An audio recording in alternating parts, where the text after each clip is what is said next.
It's not Jesus' church. A lot of churches I see around, they are not Jesus' churches. It's the pastor's church. Is it not scary that the World Council of Churches released papers about the state of the Nigerian church? That out of the 10 richest pastors in the world, 5 of them are Nigerians.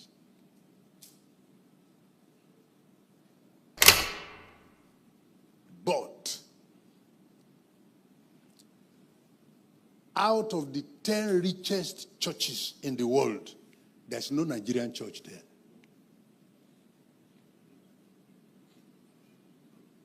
Hey, get in control, sir. It's worrisome. It calls for concern.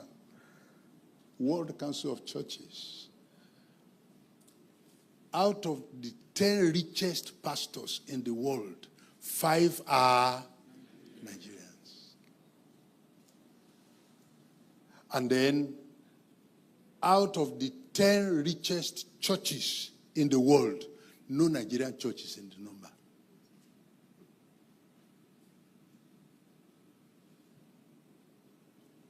Restoration.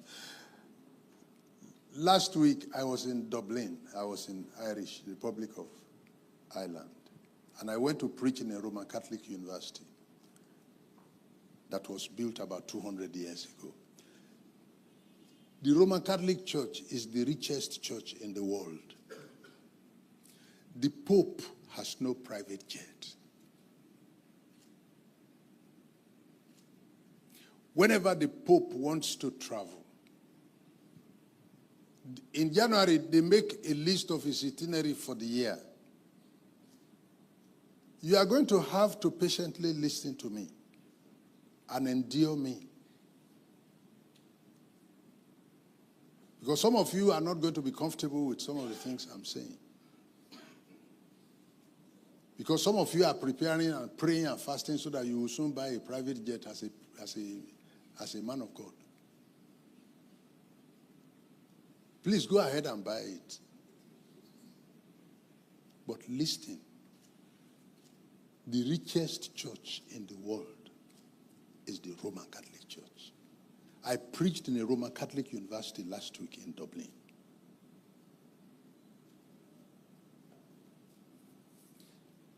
The Pope developed his itinerary for the year and give it to Alitalia, the Italian national carrier. That so month, the pontiff and his entourage will be going to Philippines. They will be returning so date. Carry them. So month, the Pope and the cardinals, they're going to the Caribbean. Take them and bring them back. The Alitalia has the itinerary and they run it as an airline.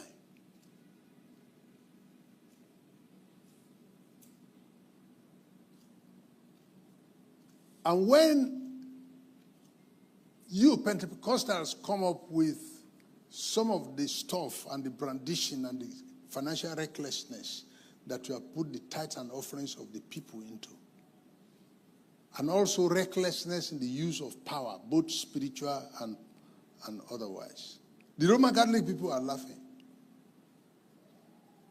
I live in Ilorin, I live among Muslims and I walk among them. It's easier to convert a Muslim than to convert a Roman Catholic. Roman Catholic will be looking at you and laughing.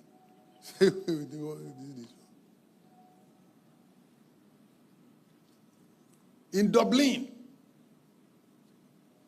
where I was last week, St. Patrick is all over the town, signboards and so on and so forth.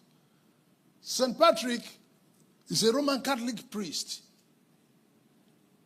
And he ordered all the snakes in the Republic of Ireland to gather, and they gathered. And he ordered all of them to crawl into the sea, and they did. The Republic of Ireland is the only country in the world today that has no snake. A man of God crawled them into the sea, and he's a Roman Catholic.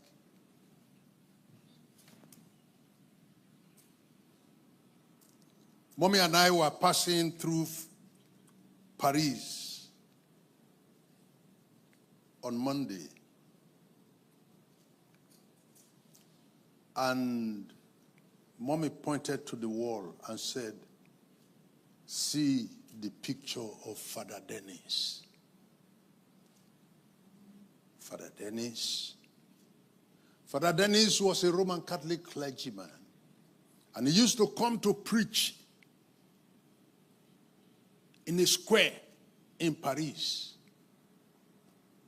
dressed in his cassock.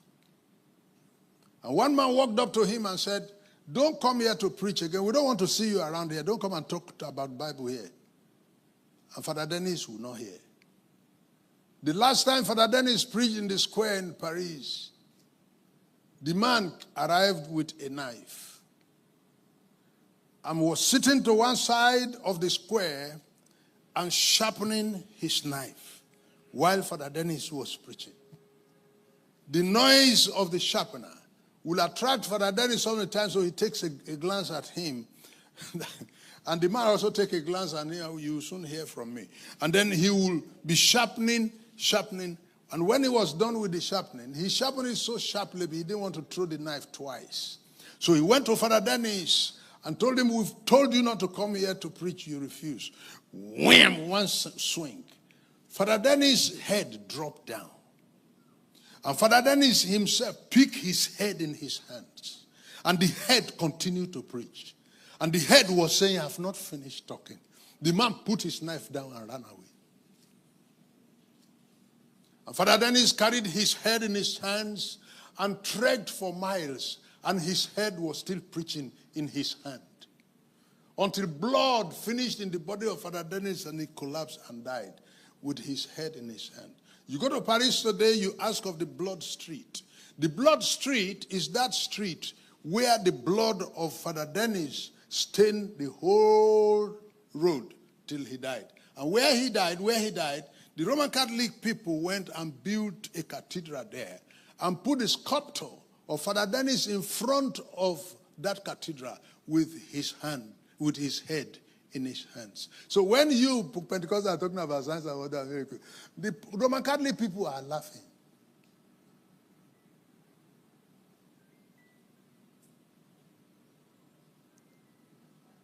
And so much has been, and is that not the same Roman Catholic today that churning out millions of dollars to pacify abused members?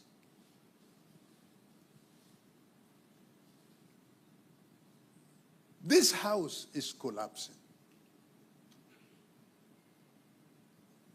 And there is the need for God to raise people to address the body.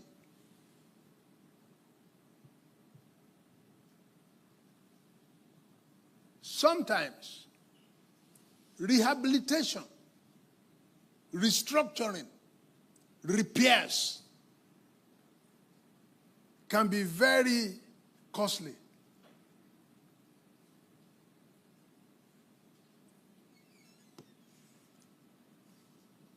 To return us to a former state, to ask that the house be put in a rehabilitation,